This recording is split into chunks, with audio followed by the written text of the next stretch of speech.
여러분, 블랙홀에 대해 아시나요?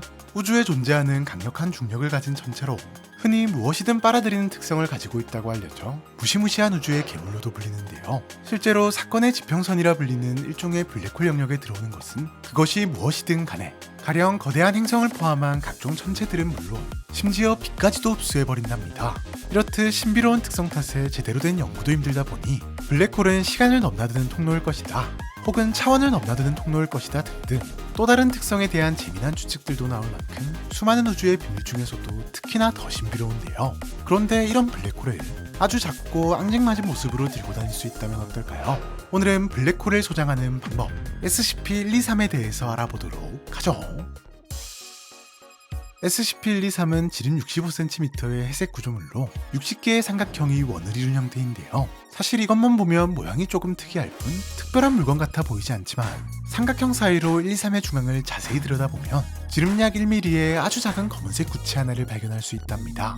바로 이 구체가 아주 특별한 능력을 가지고 있는데 크기는 고작 1mm밖에 안 됨에도 불구하고 주변에까지 영향을 미칠 만큼의 강력한 중력을 발생시킨다는 사실. 실제로 123이 만들어내는 중력은 멀리 떨어진 곳에서도 특수장치를 통해 측정할 수 있을 정도이며 인근 3m 정도 내에서는 누구든 직접 체감할 수 있을 정도의 단단히 고정되지 않은 물체들은 123을 향해 끌려갈 정도인데요.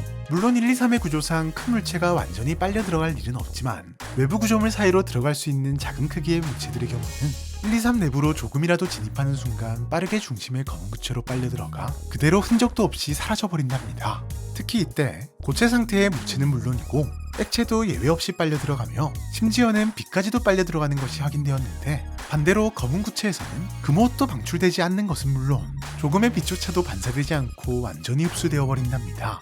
네, 크기에서는 분명 엄청난 차이가 있지만 우리가 아는 블랙홀의 특성과 상당히 흡사한데요. 실제로 박사들은 123의 특성상 검은 구체의 구성물질에 대한 연구가 불가능함에도 이것이 블랙홀일 가능성이 높다고 보고 있는데 문제는 보기보다 실제로는 훨씬 큰 블랙홀일 가능성이 있다는 것이랍니다. 실제 123의 구조물 표면에서 측정되는 중력에 따르면 검은 구체는 최소 10의 29승kg이라는 엄청난 질량을 가진 것으로 추정되며 이 정도 질량의 블랙홀이라면 최소한 200m의 반지름을 가지고 있다는 것. 이에 박사들은 외부 구조물이 알 수 없는 원리로 블랙홀의 크기를 압축시키고 있는 것은 물론 중력의 세기도 상당히 감쇄시키고 있는 것으로 추정 중이며 외부 구조물과 검은 구체가 분명 떨어져 있음에도 마치 하나처럼 움직인다는 점. 중력의 세기로 추정한 질량에 비해 123의 실제 무게는 고작 3.62kg밖에 안 된다는 점.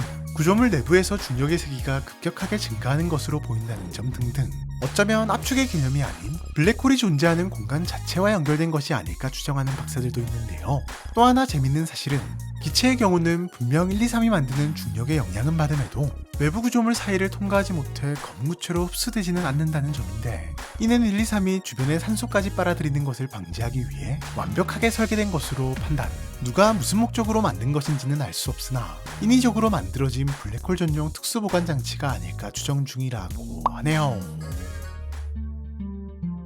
현재 123은 가로 세로 5m 이상의 크기를 가진 격리실에서 보관 중인데요. 사고 발생을 막기 위해 격리실의 정중앙에 위치한 단단히 고정된 책상에 올린 후 구조물 내부로 장비를 집어넣어야 하는 방식의 고리를 제외한 끈이나 사슬을 이용해 단단히 묶어둔 상태랍니다. 123은 사물형 치고는 드물게 유클리드 등급을 부여받은 상태인데 그도 그럴 것이 구성물질이나 구조적 원리를 모르다 보니 자칫 외부의 구조물이 파괴되거나 검은 구체가 폭주할 가능성이 있기 때문인데요. 이를 막기 위해 재단은 꾸준히 중력의 세기를 측정해 변화를 확인하고 있으며 미리 허가된 실험을 제외하고는 어떠한 물체도 넣지 않도록 하는 것은 물론 격리실에 들어갈 때는 끈이나 레이스같이 빨려 들어갈 수 있는 부분이 없으면서 몸에 딱 붙는 옷을 입어야 한답니다. 또한 가능하면 운반을 자제하되 만에 하나 운반 시에는 흔들림이나 급격한 움직임 없이 세심한 노력을 기울여 천천히 옮겨야 하며 자칫 이런 사태가 발생할 수 있기 때문에 바다나 강을 이용한 운반은 금지되고 있는데요. 여담으로 몇몇 박사들은 123을 각종 폐기 용도로 사용하자는 의견을 내기도 했는데 특성상 분명 유용한 활용법일 수는 있으나 적어도 외부 구조물의 내구성이 얼마나 튼튼하고 안전한지에 대한 연구가 진행되기 전까지는 폐기 용도로의 사용을 금지한다고 하네요.